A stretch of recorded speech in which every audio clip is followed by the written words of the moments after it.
रात के 2:35। ये वो वक्त होता है जब पूरा शहर गहरी नींद में होता है और सन्नाटा अपनी पकड़ बना लेता है। सोचिए, शहर के बाहर जाने वाली एक सुनसान सड़क जहाँ चारों तरफ सिर्फ खामोशी है। हवा में भी ना एक अजीब सी ठंडक है, और जब सड़क पर बिखरे सूखे पत्ते सरसराते हैं तो ऐसा लगता है जैसे कोई कुछ फुसफुसा रहा हो।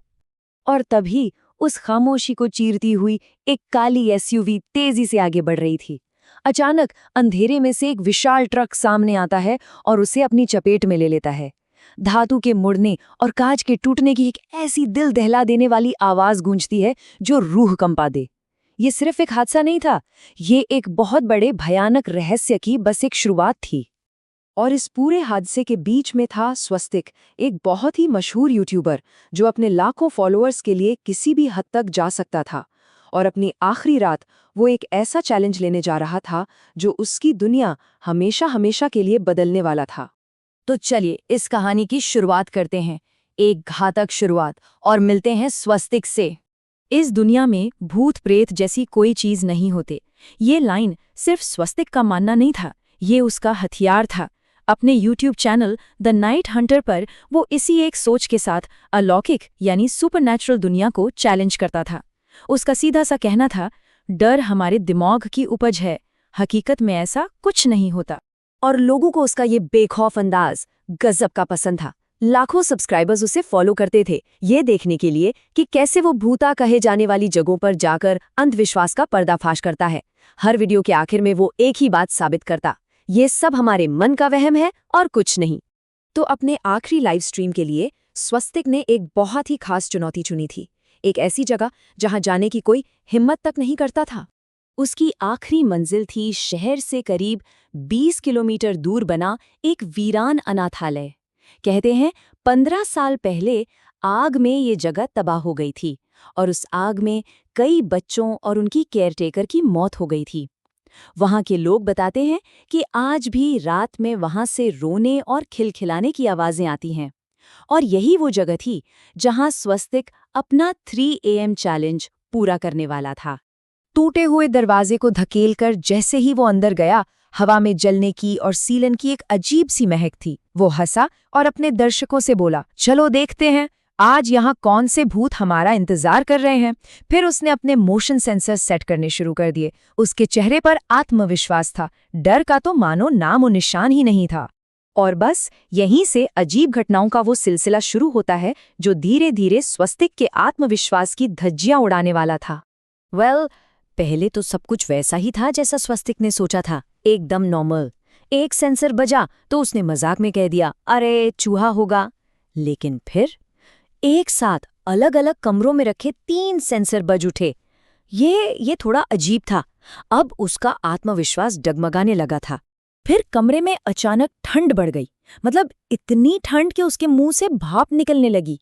उसके थर्मल मीटर पर टेम्परेचर तेजी से गिर रहा था। ये कोई मामूली ठंड नहीं थी, ये तो एक अलौकिक मौजूदगी का सबसे पुराना और क्लासिक संकेत माना जाता है। और तभी उसे बच्चों के खिलखिलाकर हंसने की आवाज सुनाई दी। वो आवाज गलियारे से आ रही थी, जैसे कोई खेल रहा हो। उसने खुद को समझाया कि ये सिर्फ हवा की आवाज होगी, या हो सकता है कोई पुराना रिकॉर्डर हो। लेकिन अब उसका दिल बहुत तेजी से धड़क रहा था। और अब हम कहानी के उस मोड़ पर पहुंचते हैं जहां से अलौकिक घटनाएं इतनी सीधी और साफ हो जाती हैं कि उन्हें नकारा ही नहीं जा सकता। घड़ी में ठीक 3:33 हुए। अचानक उसके कैमरे की स्क्रीन बुरी तरह झिलमिलाने लगी। तस्वीर बिगड़ रही थी, और जब उसने खुद को स्क्रीन पर देखा तो उसके होश ही उड़ गए। उसका चेहरा डर से सफेद पड़ चुका था। कैमरे के मॉनिटर पर ठीक उसके पीछे एक भयानक चेहरा दिखाई दे रहा था, एक बूढ़ी औरत का जिसका चेहरा जला हुआ था और जिसकी आंखें पूरी तरह सफेद थी। स्वस्तिक झटके से पीछे मुड़ा, पर वहां तो कोई भी नहीं था। उसके जो दर्शक थे वो लाइव फीड पर उस औरत को साफ साफ देख सकते थे, और उनके घबराए हुए कमेंट्स की मानो बाढ़ आ गई। सब उसे वहां से भागने के लिए कह रहे थे। और तभी उन सब कमेंट्स के बीच एक ऐसा कमेंट आया जिसने सब कुछ बदल कर रख दिया। एक ऐसा कमेंट जो इस कहानी का सबसे बड़ा और सबसे भयानक मोड़ था। और अब उस भयानक सच्चाई का खुलासा होने वाला था जो स्वस्तिक की इस यात्रा का अंत थी। ये कैसे हो सकता था? वो कमेंट्स उसी के अपने अकाउंट स्वस्तिक ऑफिशियल से आ रहे थे। कोई उसका अकाउंट कैसे चला सकता था? और धीरे धीरे उसे एक भयानक सच का एहसास होने लगा। और फिर उसके दिमाग में जैसे बिजली सी कौंधी, टूटे हुए कांच की तस्वीर, एक ट्रक की तेज रोशनी और रात के 2:35। उसे वो हादसा याद आ गया। उसने नीचे देखा, उसके पैर जमीन को नहीं छू रहे थे। उसके हाथ धीरे धीरे पारदर्शी होते जा रहे थे। वो समझ गया, वो एक भूत था। और तभी वो बूढ़ी औरत उस अनाथालय की केयरटेकर उसके ठीक सामने खड़ी थी।